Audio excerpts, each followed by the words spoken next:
Welcome to the Do One Thing Well podcast with Team Hiut. This week we are going to speak about the one and only Grace Coddington. Cool. Yeah, so Grace Coddington is a former model, former editor for British Vogue, and former creative director for American Vogue.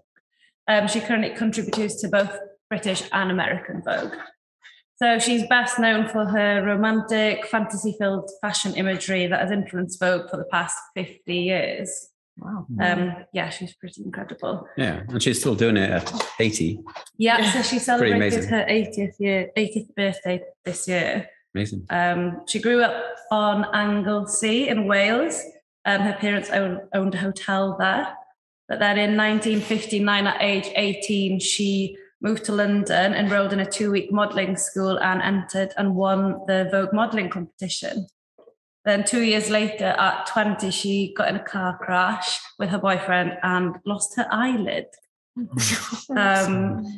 Yeah.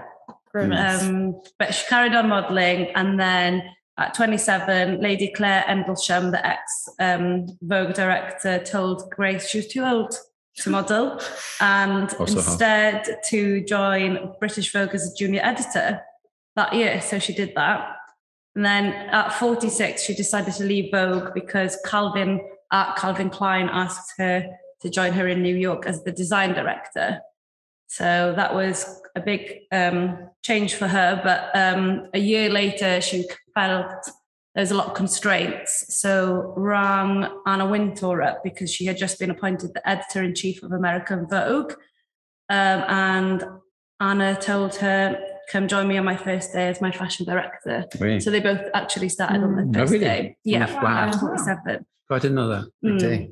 And then at 1995, when she was 54, she was promoted to creative director. And now she still is the creative director, but she's the creative director at large. So it gives her that opportunity to freelance with other designers. Wow. Amazing. So one of the first things that Grace has done really well is the influence of her childhood on her career. So she grew up in Anglesey, Wales, as Sarah said, and it's very doomy and gloomy. She described Anglesey as always raining and that she was allergic to sunlight. And so she spent a lot of time indoors reading. She used to read Beano comics and then graduated to her sister's copies of Vogue. And she said that she really loved Vogue imagery rather than the stories. So she would just look at pictures. And that was sort of how she got into reading Vogue. And she would also sew her clothes from Vogue fashion patterns.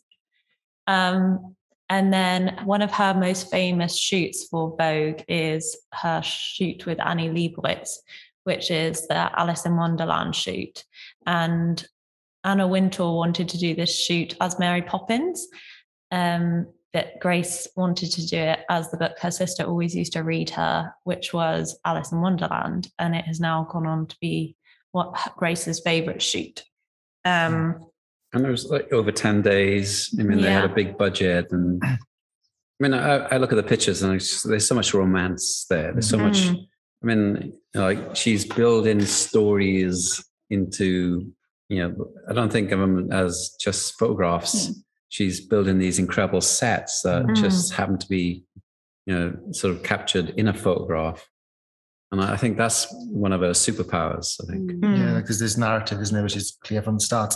And again, imagine how different it would have been as Mary Poppins. It would have lost all this kind of otherworldliness, this fantasy. I know there is a bit in Mary Poppins, but it really ran with it here. It's just, Yeah, and to use like famous designers like Victor and Rolf as Tweedledum, Tweedledee, and John Galliano as the Mad Hatter, or Marc Jacobs, Karl Lagerfeld, like it's such a massive industry of designers that all happily would work with her because she's so amazing. It speaks to her character as well, that she was able to control and direct that shoot. Good luck on that one. But it is, if there's so many stories within the story of the story of the story in that photograph, and you suddenly go, it really has like depth. Yeah. Amazing. I know she was saying that Annie Leibowitz is one of her favorite photographers to work with. And I can't help but wonder, she's like described her work as sort of having a grey overcast to a lot of it. And it kind of made me think of her growing up in the Welsh skies under always a grey cloud, whether that imagery has like translated across and you get all these pops of colour and like amazing romance. So it was like her escapism from her like day-to-day childhood. Yeah. I think she is an incredible romantic. I mean, she builds that into every photograph, doesn't she? She's telling stories through photographs where other people are just taking photographs. And I think that's a real key difference. Yes, again, one thing she's done really well, building on that really, is her relationship with photographers. So consistently, she's had long-standing relationships, whether it's been a photographer that already has a reputation or uncovering new talent. It's something that, she's clearly really passionate about. And as we all know from working with creatives ourselves, the closer the relationship, the better you understand each other, the more openly and honestly you communicate, inevitably the better the creative outcome, really. It's you start to kind of read each other's minds. There's an element of trust. And I think that's really important. And I think that shows in the shoots that everyone's using their expertise, their insight to bring Grace's vision to life. And I think you can really see that. So, there's a lot of different relationships she's built. But I think perhaps the most kind of influential one, as a teenager, she was a big fan of Norman Parkinson and his work. He was the one she was attracted to in Vogue. Once again, as a teenager, Grace was working in, what was it? Stockport. Stockport, not Stockport. Working at a restaurant in London. Whilst working at that restaurant, a regular there, through a friend of a friend, was able to put her in touch with Parkinson. And then that was the start of this relationship. That introduction proved to be huge. And it's good to like remember is like sometimes a chance meeting changes a career. Like a little conversation or a little gentle introduction because somebody was so keen to about that person, that photographer, and without that, we might not be here doing this now. Just that little moment. I think it was also quite brave for her as her first shoot with him and like professionally as a model as well, because he shot her actually running nude through the forests of Oxfordshire. And that was her like first proper shoot as a model. And their first shoot together. So what a way to start, isn't it? Yeah. And again, it's really encouraging to know that she was working with a hero doing that. It's one thing we always say about like calling your heroes, they have a phone kind of thing. It's just that ambition, that like determination not to be stopped. And said that went on to be a huge relationship and worked together for years and years, traveled the world. He became a father figure and a mentor to her. The most important lesson they mentioned was he taught her the importance of always keeping your eyes open, to always see what's around you and bring that life into the imagery. I think we can see like over and over again how she does bring her life into the imagery. So during her time at British Vogue, she befriended a notoriously difficult photographer, Helmut Newton. And one of the most famous shoots here sees her in the swimming pool in a bikini, a shoot she really owns. Yeah, completely.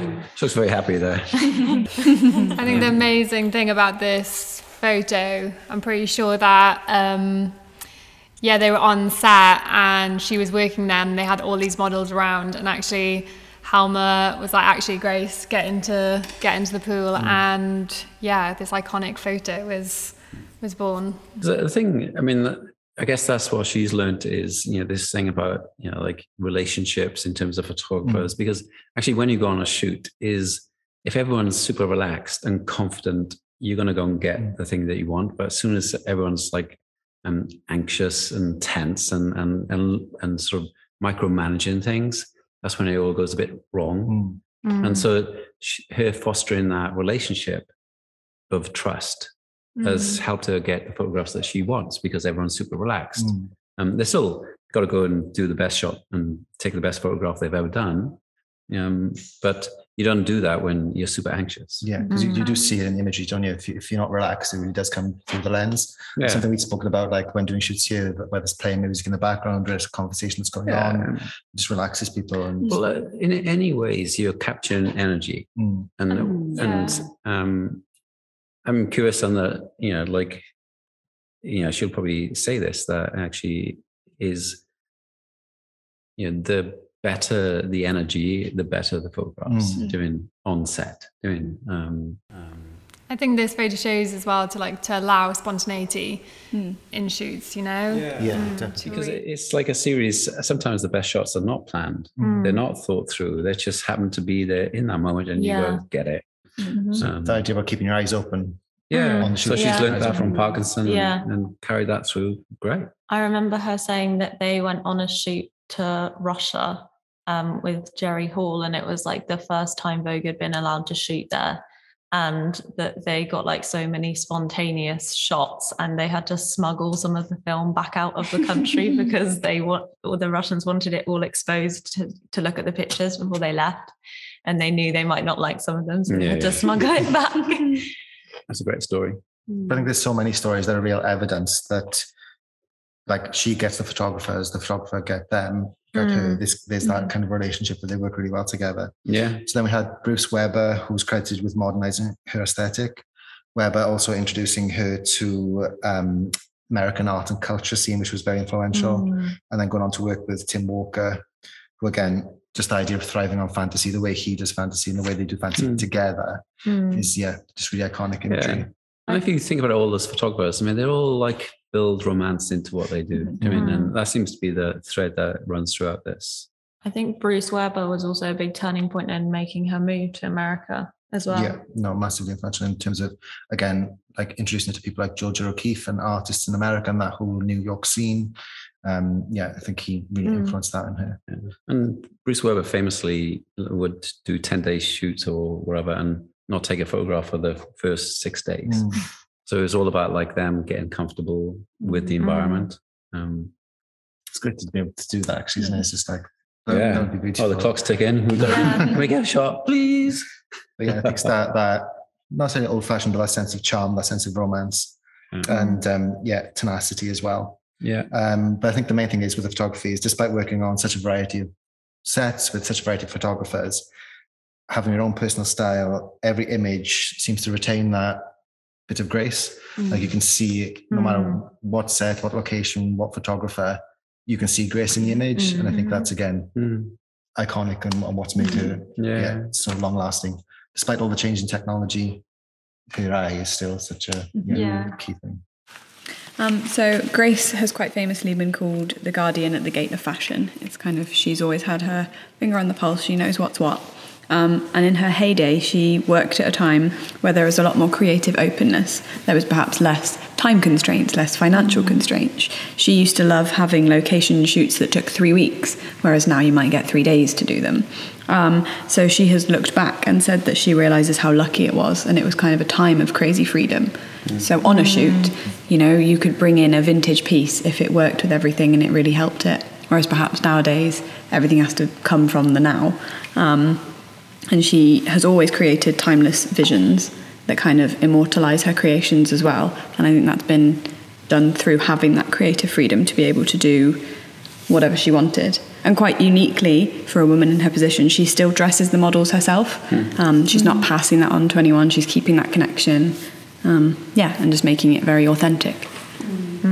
Yeah, still very raw and keeping that tradition. Yeah, and I think in her earlier days of Vogue, she was attributed to pushing Vogue forward, and in the 80s she was the first editor to feature a model without makeup, which is amazing. And this image here, January 1974, cover of Vogue, it was shot by Terry Jones and David Bailey and featured a backdrop of Corsica in France with Manolo Blahnik and Angelica Houston embracing in a full-length shot. And I think 1974, from then on, it was just such exciting covers. And the thing is, like, now we're looking at this and thinking, it's not such a big deal, photographing a model without makeup. That's what big deal is that? And even like having them sort of kissing each other on a front cover, what's the big deal about that? But the thing is, back then it was a big deal, and because they burst through those barriers, now it's not a big deal. And so she was pretty pioneering at the time, and that would have been a challenging thing for them to do that. And all the the feedback and the kickback on it and pushback. Because even something as simple as Vogue do all the time now, interacting with the masthead, and how they do that. In 1974, that would have been much harder to do than it is now. Don't mess with my logo. It's been around for God knows how long. On this cover, it's multicolored as well. So do you know what I mean? It's it is breaking all sorts of boundaries. And Leanne, didn't you say that there was a website where you can see all the different Vogue covers? Yeah. It's almost like you can see where the influence, like how they've progressed through things, how one influenced others and things. Definitely. So then you'd be able to see the first full-length shot, obviously in 1974, which is incredible. Because before that, it was all like portrait shots or something, wasn't it? Like that era had been just headshots. So even just changing it up. And then, that thing of perhaps the learning for us is to, if you've got a formula, unlearn it, because otherwise you stay predictable. And that's pretty interesting. Yeah, and then the later part of her career, the tables turned as the world transitioned into a digital age. And I think Grace very much resisted this digital age. And she found it really hard to see the romance in digital work, and very much loves print. And I think you can see that in all of her work. And there's a quote where she says, "I still weave dreams, finding inspirations wherever I can, looking for romance in the real, not the digital world." And I think it's a good point. I mean, we can do things faster, but is it better? And every time you look at her pictures, she is creating those sets, not just taking a photograph. And now, what we can give to an hour, she used to give a week. And yes, the world has moved on, but I guess the opportunity for us is going, well, do we not go and chase the same dream as everyone else chasing of more quantity? Maybe go back to just quality, and you go, all right, build this story within this thing that will actually photograph. It's really about storytelling. I think she's proof that quality lasts as well, isn't it? It's like I said, the quality she's put into it, the time she's put into it, it's made it timeless. Whereas like chasing a quick kind of satisfaction, it's not going to last. And I feel like her reasoning is that digital now is just so perfect, where actually film is so imperfect, and that's where you really create the depth. And I think with film, you've got to take time to go and set the picture. I mean, whereas digital is like, oh, click it. You can do 10,000 pictures, pick one, fine. But and I think people feel ushered into this digital age, and it's quite refreshing. I think that's an incredible thing that I really love about her, that she resists this digital age, even in small ways, where little things like she's still hesitant to use a computer, and her workers print her emails out. Like you said, Sarah, that she still styles on shoot. You were saying that she still like draws her fashion shows when everyone else is taking pictures on their phones. And I feel like she's the one that is actually experiencing something more. Well, she's probably in the moment because everyone else is trying to get that perfect photo and being the most present. It's got a richer experience, doesn't it? Going back to that quote again, like always keep your eyes open, always be watching. Like she's not like just there to photograph it. Lessons learnt. A really big part of working at Vogue for Grace wasn't just the work itself, it was the people that she was around, and she very much calls it a family. Sarah said she turned 80 earlier this year. At her birthday party, she actually looked around and realised that everybody there was in some way a part of the industry. She'd either worked with them or had mentored them, or so it very much is her life and her work have gone hand in hand, even to the very personal part of her life, where her second marriage was to Vogue photographer Willie Christie, who was somebody that she'd mentored, and they divorced in 1980, and then she married Didier Malige, and they moved to America together. And he was a hairstylist who, again, she'd been on set with many times, and it was very much keeping everybody together. And even Anna Wintour, who she had a personal and a professional relationship with, has said that she credits Coddington to the reason that she's at Vogue, and that she actually gave her creative constraints that she was able to overcome, so probably made her work better through working with Coddington, which is a pretty big thing to say. I love the idea that the constraints she gave her made her more creative, made her better.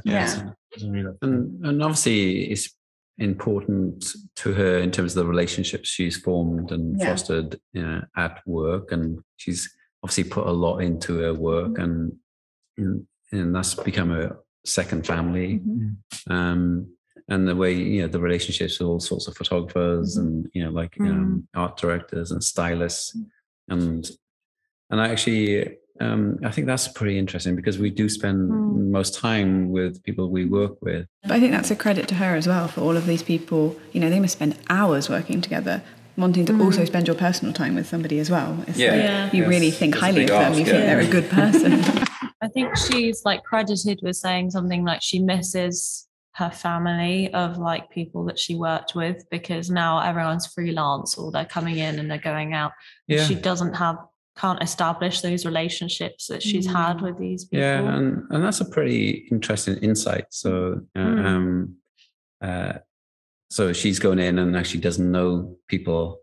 Yeah. And then therefore the relationship isn't there, and she's missing that. So that's pretty interesting. So turning point, I think this is kind of interesting because there was a documentary. She didn't want to be in it. They were filming for, I don't know, maybe 9 months or whatever. And she came close to ignoring them for most of that time.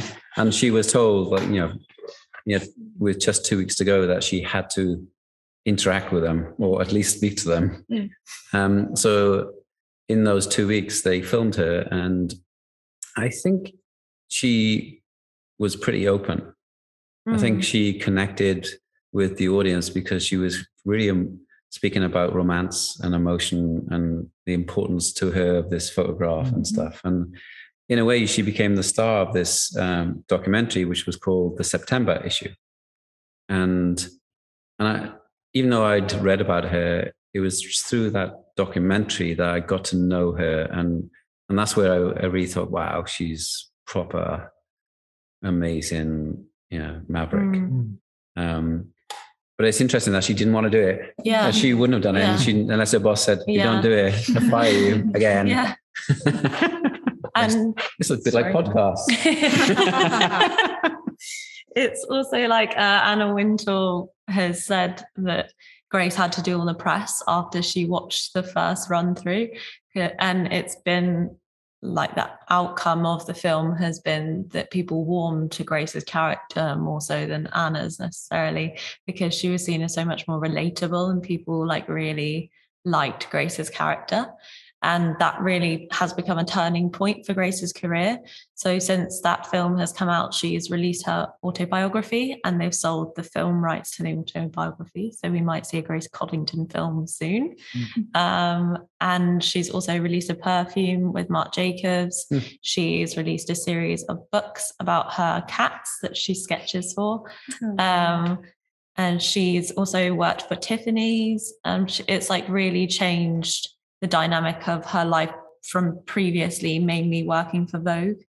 Well, people got to see and hear and understand Grace Coddington. And so it's kind of because they knew the name, but they didn't know the human being. And she can articulate herself in a way that connects with another human being. So, and that was a turning point. I think it was a turning point for her as well, because she says in a memoir, pre the September issue, she didn't want to be a part of it, and then actually it honed in more or less the majority of her, and at that point she realized, actually maybe I do have something to say. And that's when she did write her memoir. No, definitely. And when I was watching the September issue, and there was a bit in there where they had these boards and magnetic board, and all the photographs above the line were going into the September issue, and all the ones below it weren't. And I got Duncan, the builder, to like do me one in the shed, and that's how we did like the catalogs and the yearbooks. And but I loved that process of print. I love print, and she loves print, and like I just thought it was just an amazing. I just loved the process, watching it, and even though they would have spent ages doing something, a big budget, it didn't mean that it was going to go in, because if it wasn't good enough, it wasn't going to go in. That quality control is just brilliant, isn't it? It's like amazing, and that's what you need. It's such a fascinating insight in how they worked, and there's so much. It's incredible. I loved it. Now that Grace is 80, she said that the question is more how long she can last rather than how long can she work. Right. She doesn't seem to be showing any interest in stopping. But she also said if she had retired at 60, she would have missed so much, which I think is why this really is the turning point for her, because so much of her career has come after this point. That's really interesting. Very cool. So, I mean, she needs to do a bit of work on TikTok, Twitter, Facebook, and YouTube. And Grace Coddington on TikTok. I know. Grace, don't do it. Great. Yeah, Grace, don't do it, please. Don't do it. But I mean, obviously, Instagram is where she resides. She probably doesn't do it herself. I think. No, it's her assistants run it for her. And that goes back to what she's about. Yeah. She's almost above it all, isn't she? Yeah. So, but it is a lesson to us all. Going, she obviously made a reputation beforehand on social media, but she's not a slave to this social media thing, and she's still happy to work without it. And you go, okay, I think there's some lessons for us to learn there, and the fact that she wants to go and spend an awful lot of time composing a picture, whereas most people want to do it in a second. Yeah. So it's big service voice. It's about being timeless, not being of this time. It's about things that will last. And whether you just can go deep and suddenly go, and then it does become classic and understated and beautiful, because so much imagery just gets thrown away. I mean, in terms of it's consumed and then forgotten. And I think on a personal level, to stay true to who you are and what you're passionate about and what you believe in. And I think she's come across so many obstacles and, really, quite determined, strong people as well in her career, and actually has created, amongst all this, has created the best relationships, but has stayed true to who she is and doesn't really compromise. And, there's big egos there in fashion. Probably the biggest, but amazing. And I think that's the thing, is that her strength of character through everything she's been through, it's just, unbelievable. But she has done it her way, hasn't she? She's not compromised, and she's stuck to her way of doing it. And if the world has changed, she's not going to change. And yet, but she's really super progressive as well. Doing so, it's kind of like, for her, the progressiveness is the idea and the storytelling, not the distribution model. I think for me, the biggest takeaway is have a vision, have an idea, and make it happen. Be relentless with that. Don't let anything take you off that vision. Make that vision happen. Give that vision the time it deserves. Quality check it. But to sum up, like to do one thing well, obviously she does many things well, but all the things that I've got her to hear, like growing up in Wales, like being loving sort of fables and stories and romance, and that found a way into every piece of work she ever did, and like a chance meeting, or like just being in love with Norman Parkinson, and then a chance meeting with him, and then nurturing the relationships at work, and that became a work family, and all those things. And so there's many amazing things, isn't there? It's hard to encompass 60 years worth of her career into one podcast. No. There's so many things we can learn from her. But I mean, fair dues, great. Great. Knocked it out of the park, and well done. And we've got a lot to learn, from this as well. So what I'll be doing at 80. I think it's exactly. Don't think that. Very cool. Thank you. And subscribe. Yeah, do that. Grace, leave a comment. If you want to see all the pictures we've been talking about and you're listening to our audio podcast, you can watch our YouTube channel. Yay.